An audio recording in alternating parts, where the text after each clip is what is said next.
Welcome back to the channel. Tutor UK here, and only just. And the title is not clickbait. Believe me, yeah, the channel's hacked. Essentially, it was taken over. It was gone. It was gone. The Russians did it. Them pesky Russians at it again.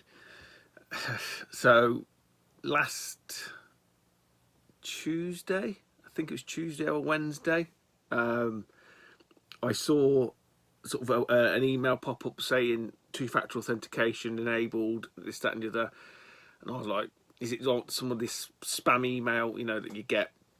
Click this link and all that kind of stuff." But no, it was basically someone had hacked the YouTube channel. So it's obviously, it runs off Google. Now, for those that are saying, "Oh, it's your password 123," no, my password wasn't 123.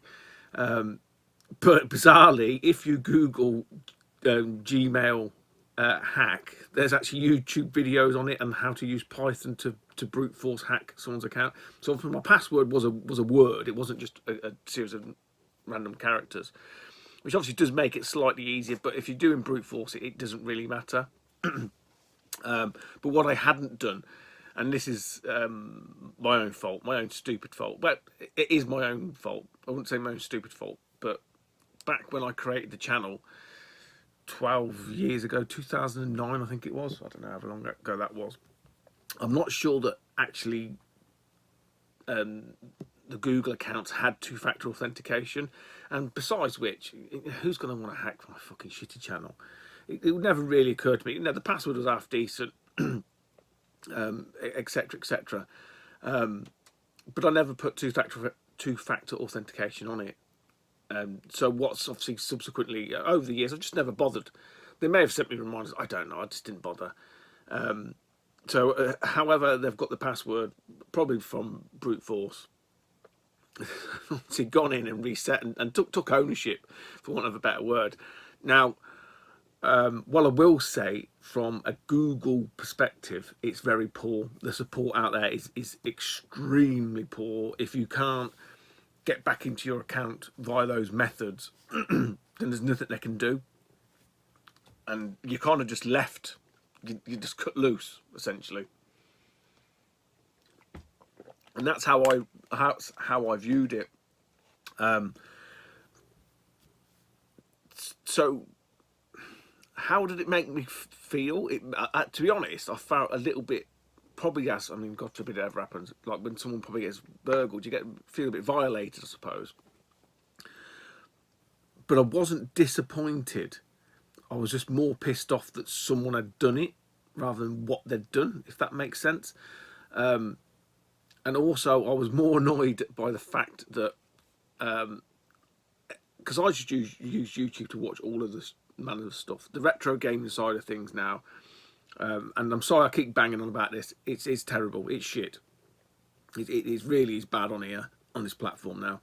Everybody is out to make money. They just want your money off. Yeah, they're all full of bullshit. They're all fake fuckers. They're all grifting. They all just want money. So what it's all about. There are obviously just hobbyist channels, which I would say are hobbyist channels, and obviously I do watch them and I do interact, etc. But all the other ones, I spot them a mile off. And it's just and it's just getting rife. And what I think happens is people look to those channels and then they try to imitate and copy them, which is not really the thing to do. Well, it is if you want to be here and just want to be famous and make money, but outside of that, no. But anyway, I digress. So I was just more annoyed about some of the channels that I couldn't watch, because I could remember some of them, but some of them would probably slip through. But yeah, I wasn't sort of like, oh no, oh my wonderful channel, this, that, and the other. I was just like, and I said to a few people, I've been hacked and it's gone, and that's it, kind of thing, oh wow. And some, I mentioned it to the kids. I just sort of said, like, if you've got any, I don't know what they've got. They're not kids; they're older now. But if you've got any of that stuff, switch two-factor authentication on. Blah blah blah. And I mentioned it to Steve, Retro and him, Steve, and he went, "Oh, put a post on this Google help forum page." And I was like, "Really?" He's like, "Yeah." He said that they helped him do something. I can't remember what it was. And I was like, "Okay, I'll give it a whirl." And I just put some up there, said, "Look, I've been hacked. Anybody help?" Essentially. Now, this is where it gets really fucked up. and this is where I think Google is just like terrible in that space. A guy responded to me and told me to tweet at Team YouTube, obviously on Twitter X. Obviously I don't have, so I had to create a Twitter account to then tweet YouTube to then help me restore my YouTube channel. It worked. And obviously I got in contact with the right team at YouTube. But at no point from a Google perspective is that ever mentioned and discussed. And emailing the guys for like 1 or 2 days. I mean, I got my channel back probably like the next day, give or take. But because certain things weren't correct, and I'm not going to go into the details of it, but in terms of getting and resetting certain things, certain mechanics have to be followed, and they can take a while. But the long and short of it is I had it back probably within a day and a half, if that. So kudos to them. Kudos to the YouTube people, really, really helpful. The Google people, no, not so helpful. So anyway, the long and short of it is, if you value your YouTube channel, and probably a lot of you new guys have already done this, because I think it prompts you when you create the channel now to switch two-factor authentication on. Any of these old fuckers like me that created it like 10 odd plus years, like 2009 mine was, probably go back in and have a look just to sort of see if you've secured it correctly. Because look, if they're gonna hack my piece of shit fucking channel, then they're gonna hack probably anybody's. God knows why they did. They didn't do anything to it. They changed the address to a mail.2 address or something. Still using my name, I'm guessing, just for ease sake, but it's really odd. I was expecting it to be deleted and all kinds of stuff, but for me it wasn't really like, I wasn't really upset that the channel had gone in that respect. I was more, firstly I was more annoyed that my machine had been hacked. That was what the main thing was, because obviously within that then you've got all your other, like the banking side of stuff or whatever. And that wasn't the case. I did all the virus scans and everything else. So now I sort of calmed down a little bit, because that was the more the worry, less the fucking YouTube shit. That wasn't the case. Calmed down, and then it was just like a case of like just accepted it really, which I suppose for some people would have been wonderful. You know who you are out there. But yeah, they got it back. They got it back.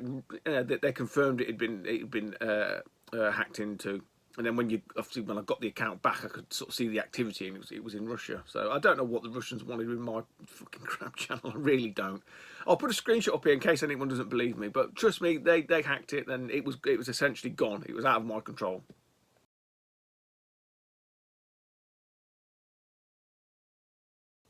So if you've got any spam or any hate mail off me, good. Thank you to the Russians for that. Thanks to Ivan Klishnikov. But yeah, so we're still here. I'm sorry for that. We're still here. There is some unfinished business, and I did feel bad, man, when this happened, because a certain item had not long turned up, and obviously that was going to be part of the next video. So I was like a bit gutted, because I was looking, it's a way like sort of saying, doing a bit of an unboxing, saying thanks, and then the whole channel just disappears. So it was nearly never going to happen. So this is the stuff that you nearly never saw, something like that. Anyway, so I've got a lot of Nintendo stuff, which is kind of like the direction of the channel, but not all Nintendo. We have got some Atari, some wonderful Atari stuff, but mainly Nintendo. And I've got some a little bag of Gachapon stuff. I'm pretty sure the Gachapons that was from that toy haul from that lady that I mentioned to you ages ago, when I bought all the games off her, and I bought the figures, and I got the Final Fantasy ones. I forgot to show you these, and I'll show you them when we get to Nintendo stuff. But first and foremost, I have to say a massive thanks to Stu from Generation Pixel. So it wasn't his last. Was it his last video, or was it the vid before? I can't remember. It showed this item off, and he was kind of like nonchalant about it a little bit. And I think it came from Super Nintendo, and I sort of said to him, "Look, if that's surplus to requirements, I'll gladly give it at home." And to my astonishment, he sent it to me God bless him. I think I'd sent Stu a DS game a couple of weeks beforehand. Yeah, nothing of it. It's like, yeah, you have it, mate. So I'm in his pocket, and I said to him, look, when I saw the stuff out for the shows, I'll take some pictures and whatever you want. You know, you can take your pick, kind of thing, within reason, obviously. But yeah, he's done me an absolute solid here. So Stu, Generation Pixel, go and check him out. For a Scottish guy, he's really, really generous. Yeah, and the thing is with Stu, he covers all the generations. So if you like your tat, you can get your fill of tat. It's a bit of a Sony pony. Though he has slowly started to come round to Xbox and other formats. I think he was more Sony and Sega, I suppose, maybe. Anyway, long story short, what he sent me, and I'll do this one first. This was an addendum.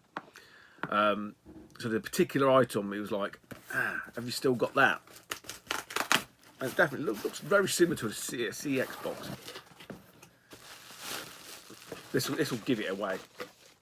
So, I haven't opened, that's the first time I just opened this. So the thing that Stu sent me was this, and I think it come from Super Nintendo. I don't know Super Nintendo, and I don't think he watches, but thank you, Super Nintendo. And we got us the Super Game Boy set. I always keep calling it the collection. So this is just basically an outer skin.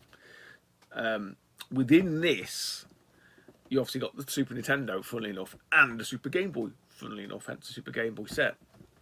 Now, both of those were individually, separately boxed. So the Super Nintendo was just a control set, which I think is like the basic model. I don't have one of them, so I am on the lookout for one of those at the right kind of price. And obviously the other thing it comes in is the Super Game Boy. Now, this is where things get a little bit sort of... So he sent me that and I was like over the moon. I've had to sort of touch it up, obviously, and do some minor repairs. It had the wrong handle as well.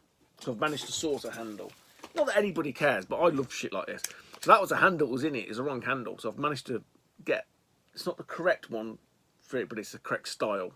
It is meant to be clear. But anyway, that's by the by.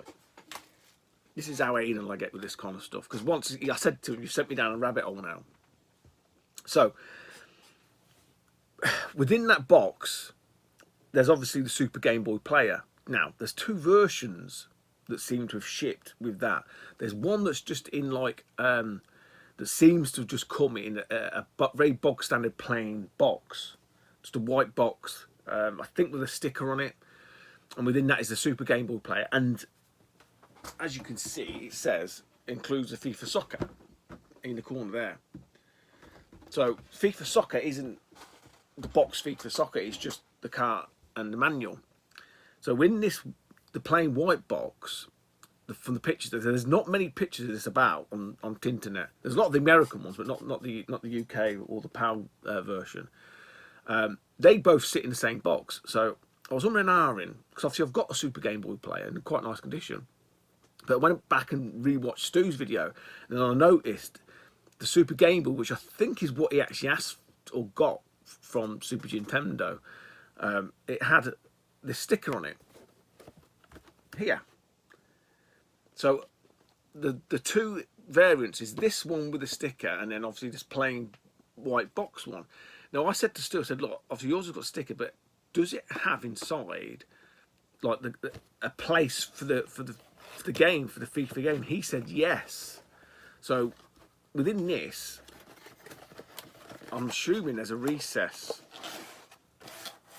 It is, yeah. So FIFA Soccer sits in here, and then the Game Boy player sits on top. So this, I think, this is a different tray to my retail release. You know what? Pause it there. Let me go and check. Power editing. Right, here's my box. So clearly different. Let's have a look inside.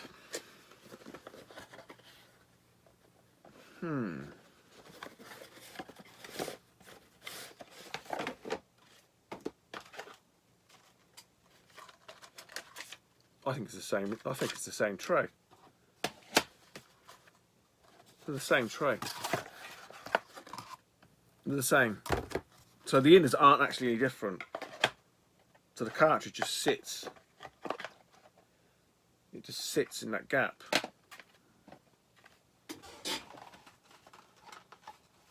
Damn it, I ain't got a SNES cart to my box. But anyway, okay, fine. So that's part of the puzzle. That's part of the puzzle, and I've got to get, obviously, another instructions, which I may have some somewhere. I don't know, I have to have a look. And a Game Boy player. But yeah, I mean, super thanks. Let me get rid of this. Super thanks to Stu for that. Because he didn't have to at all. And so I owe him. Oh, he's putting, it's included instructions. Oh, wow. Oh, mate. Because I did say to him, I said, look, I'll source you. I said, look, you know, I'll get you another box. Because I really just wanted it for the sticker. And I thought that the tray was different because I didn't really know. I just sort of assumed it was a different tray. So I'm on the hunt now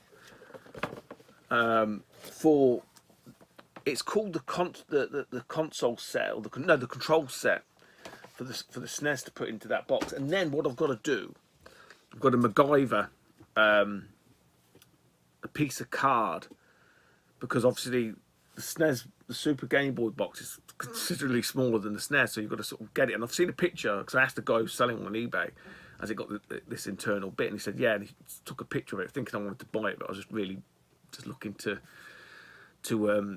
copy and to clone the internal section, so it just sort of as a lip where it sort of sits on top. So that's what I've got. I've done nothing with the N64 either. I'm still looking for a box. I'm still looking for another box controller for that. All little side projects. So anyway, I mean, that from Stu was absolutely amazing. Really was. But it didn't stop there, because inside there's a lot of shit rattling around, and I was like, what the hell is he done here? So within the box there was a Game Boy Advance box. No GBA. I don't think I've got a spare one either. It's got all the bump, and I think it did come. I think the tray was built in, so that it's kind of missing that section. But you know, other than that, I mean, the actual out of box and stuff is wonderful. This is the one, the original one, which I've already got a box one of. Now this is where things get really excited, and I said this to him. I said, look, is it, you know, my, actually with these, he sent me these as well. I haven't even looked at these. Oh, it's some precautions, customers. Are these the actual instructions for the control set? I don't know. So we've got them anyway. I'll sort this out afterwards. And then there was these were in different like little envelopes, and these are in fantastic condition.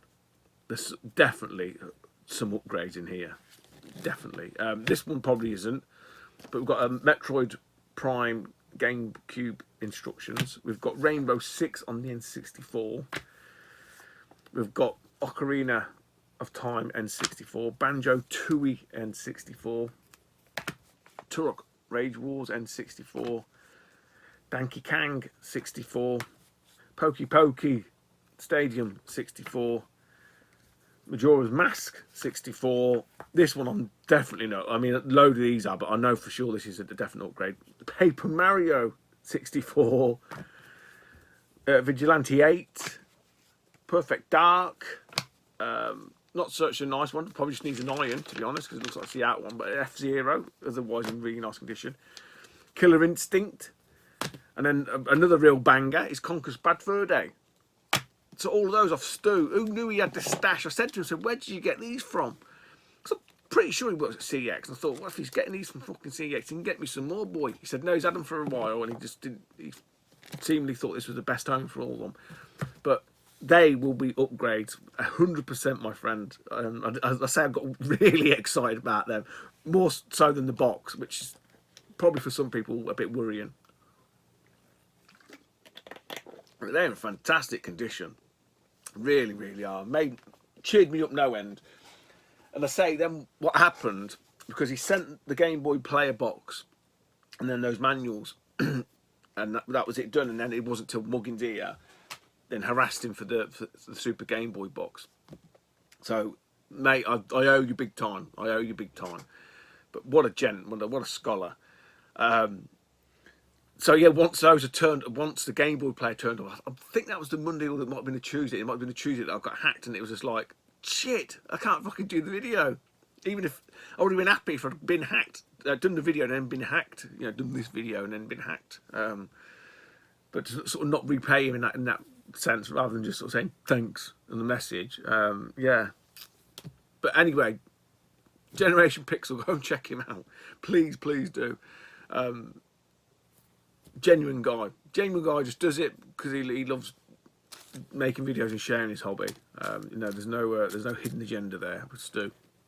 Right, I'm going to show you these little bits here. I might have to do some B-roll, some bog roll footage of these because I'm probably not going to do them justice. So from the lot of sort of toys, figures, statues that I got off the lady who I bought all the collection from, there was this little bag of these. I'm sure they're Gachapon, but they're Wind Waker figures, and I'll show you the little flyer that come with it. So these are all the collection here.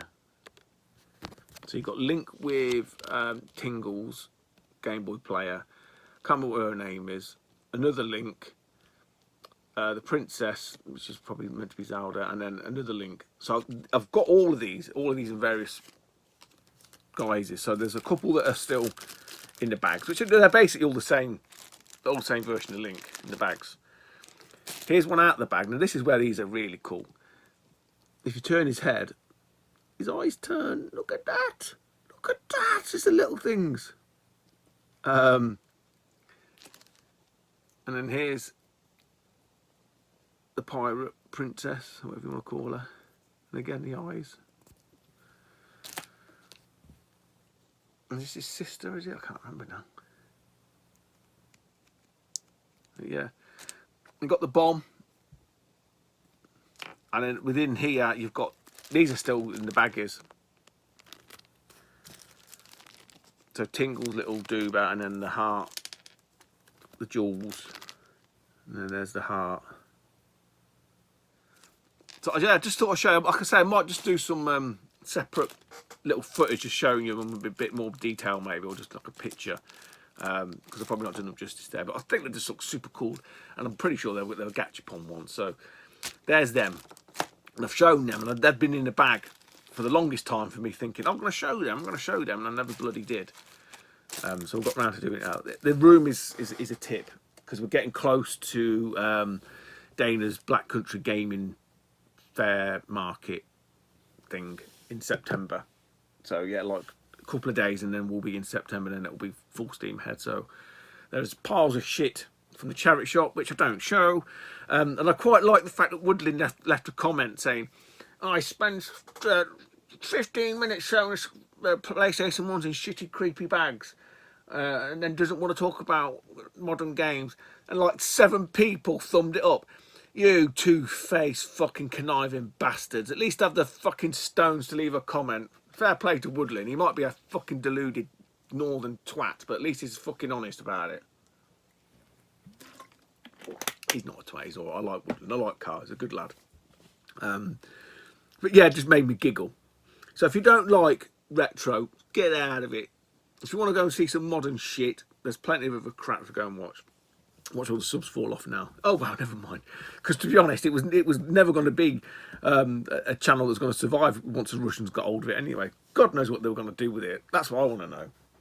Fucking craziness. Anyway, before I continue and actually show you something that I bought with my own money, Gold Tooth.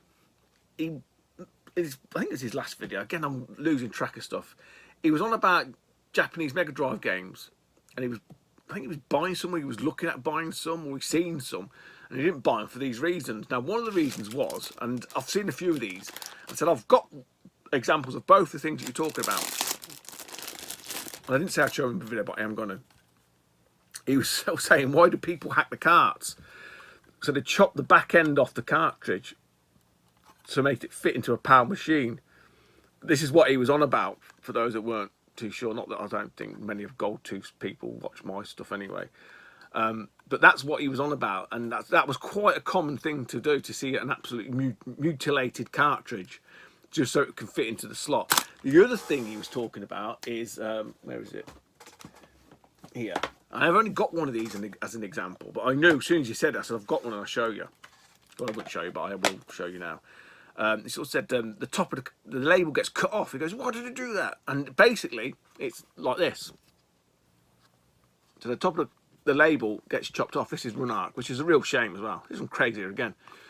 But a lot of the time they do that because the glue fails. The glue fails, and it's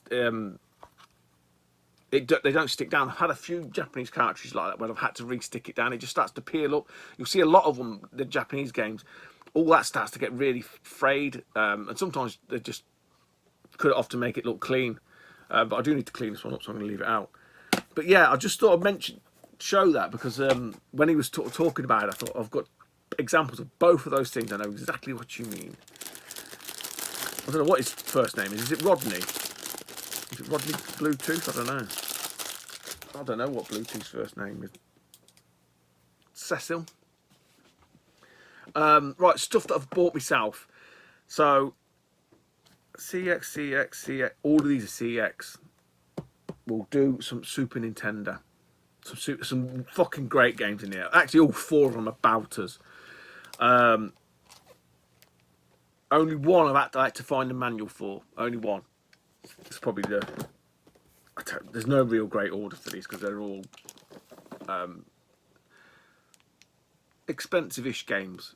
Well, I mean, they weren't cheap from CEX, but in terms of buying them from eBay, they would be. This one, to be honest, I've got this just for completionist sake because I'm a moron like that. And I think it's the last of the WWE wrestling games I need, and it's probably one of the more pricier, on the pricier side. WWF Raw. I did miss out on this on CEX at one point, and I was like, okay, fuck it, never mind. And it come back in months later, so I bagged it. It is complete again. I won't bore you showing that. That was it. I was going to say the other thing. Dunk, Wooly Weeble. Shout out to Wooly Weeble. He mentioned in his video, and you have to go and watch his video to find out where it are. Fuckers, I'm not going to tell you. But he mentioned these people that are selling these box protectors, and they're half the price, they're like 50p. And I went mental. I went a bit mental, and I bought a load. I need to buy some more. But they're fantastic condition. So I've managed to basically box near enough all of the SNES and N64. It wasn't too bad actually on them. And I bought a load of NES ones, but I've got to get some more. I'm probably about another 100 short on the NES, if not more.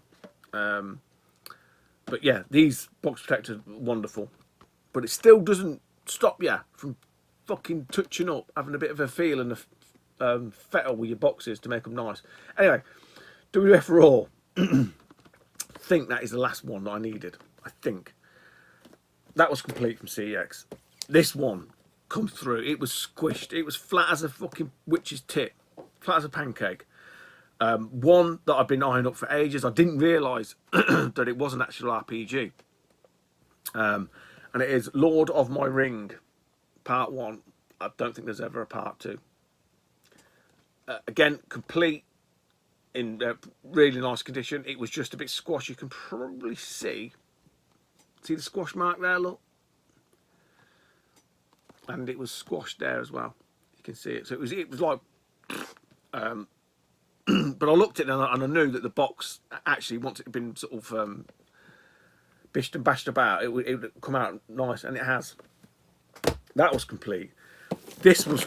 well, I say this was complete. It was complete on the second time of ordering, but I kept the first box, and I put the instructions from the second one into this one. So I've got a really nice box now. Wasn't well received when it came out. I'm going to forget what the other ones were called. There's part of a trilogy. I don't think the other two came out in the PAL regions. I'm pretty sure the third one didn't. I'm not sure about the second one. It is Rival Turf. And I can't remember what the other ones are called. The last one's called something completely weird. It's not tough enough, because that's what I got confused with last time, didn't I? I think it was Rival Turf. Some people will leave a comment. It's something to do with like Guardians or Angels or something. The last one is. And I can't think what the second one's called. It's not called Rival Turf 2 either. I can tell you that much.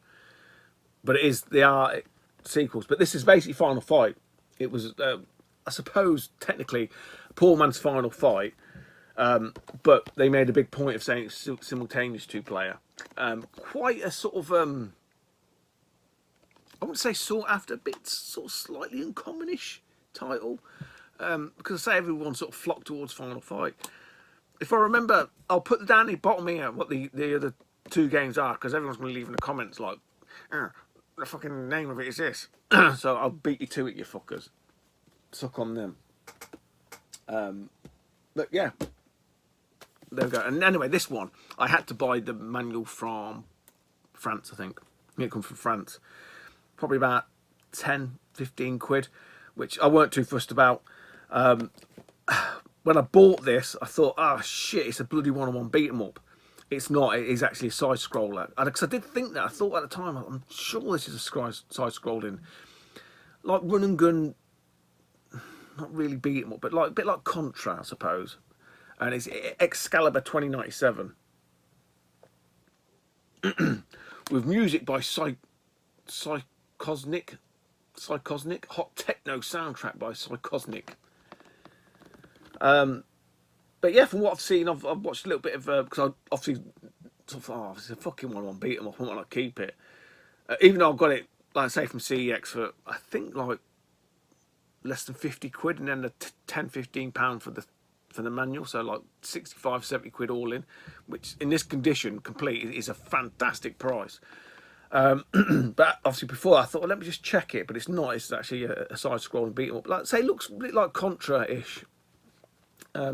Side-scrolling, run and gun, hack 'em, slash 'em upper. I don't know if it's meant to be a take on Highlander. I don't know. God, my throat's running dry. Oh, we might have to leave that in the pile. Right, lastly, yeah, we'll leave that in the pile. Lastly. Some Atari. The wonderful Atari, 2600. Still not finding any 7800 that I need out there in the eBay land, because that's where they'll appear. You don't find them anywhere else. But there was a bundle. A bundle appeared on eBay. The guy had split it up into, what did I have there? 1, 2, 3, 4, 5, 6, 7, 8, 9. No, 7, 8. There was a pile of 8. 9. No, 9. There was a pile of 9. 3, 5, 6, 7, 8, 9. Pile of 9, which is bizarre. And then he had 2 others that he'd listed on their own. So I basically sent him an offer for the 9, and then the other 2 together. So basically like a bundle deal, bundle them all up together. There was, like I said, there's a handful there that are duplicates. I don't think I did upgrade some of them. I'm not sure if I upgraded too many, but I'm not going to show you them again because you've already seen them. The ones that I was keeping, the one that I wanted from that lot. First up is Kaboom. I don't ever remember playing this game. I'm pretty sure Minx 36, my old mate Craig, don't know where he's gone. I think this was one of his faves. There was something else similar to, looked like the burglar guy and dropping bombs. It may have been this, it may have been something else. I think he might have played it on the Commodore 64. But an Activision game, Activision box, sort of slightly smaller box. I thought, yeah, I'm having that. That was part of the bundle deal. This one wasn't part of the bundle deal. This is one of the games on its own. And I've been hankering for this for ages. I think this worked out at less than 20 quid, which is an absolute bargain. It is complete. I had to sort of fix the box, only the top of it up a little bit, and it's Raiders of the Lost Ark. Of course it is. But yeah, the top, it's all there, as you can see. It's still got the hang tab, but it was a little bit ripped, jaggedy, but you know, fettled away and got it looking half decent, quite nice actually, quite nice box that is. And then the other ones, they're all iMagic titles. So for those who don't know, the iMagic are the silver boxes. Look, a little bit special. I can't remember. There was 2 of these were included in the bundle and 1 wasn't. So I thought, well, I want them all. And I don't have any of these. That's what I'm showing you all. So I don't know which one I paid separately for. But again, it was less than 20 quid. I think the whole bundle was like 15, 14, like 70 quid or something like that. I think. So we've got Riddle of the Sphinx. Riddle my Sphinx. Riddle my Sphincter. No idea what it's about. I can't say I've ever played any of the iMagic games, but the boxes look, you know, really nice. It's like mirror, shiny mirror finish. Cosmic Arc. New Cosmic Arc. Again, don't have any idea what this is about. I think Mr. Bads had picked up a few of these. I think it was the iMagic ones. And Atlantis, which from the back looks a bit like Missile Command. And these are all complete. The nice thing about the iMagic games is they just slide out, and you have it in this nice. It is really quite a nice little sort of holdall tray, and you got the big hefty manuals and stuff like that. So yeah, nice couple of 2600 editions there. Say not going like completely mental why he buys fucking another job lot of 2600 games, but I am going a bit mental. No. Only if and when they turn up, you know, and there's certain games that I'd like to have in the collection. There's a few that I'm still missing. E.T., for example, is now fucking like 50 odd fucking quid. I ain't paying that for E.T. But you know, when you sort of see a bundle and there's a few titles in there that pique your interest, why not? So I've got like a little pile that I can try and move on and recoup some of the money, which is what it's all about for me anyway. Look, guys, 22 minutes plus the bit from before. We're probably way over half an hour. So yeah, again, notification down below for the Black Country Games Fair Market next month, September, funnily enough, 17th, and then we are at Oxford the week after, which I think is like the 23rd, 24th, can't remember now. But yeah, the video that nearly never was, the channel that was destined to be some fucking Russian, I don't know, crypto fucking channel, or I don't know what they were going to do with it. So yeah, sorry for those that had paid the Russians to hack my channel. I did get it back. I am still here. Sorry to disappoint you all. Other than that, take it easy, YouTube, and I'll speak to you soon. Bye bye.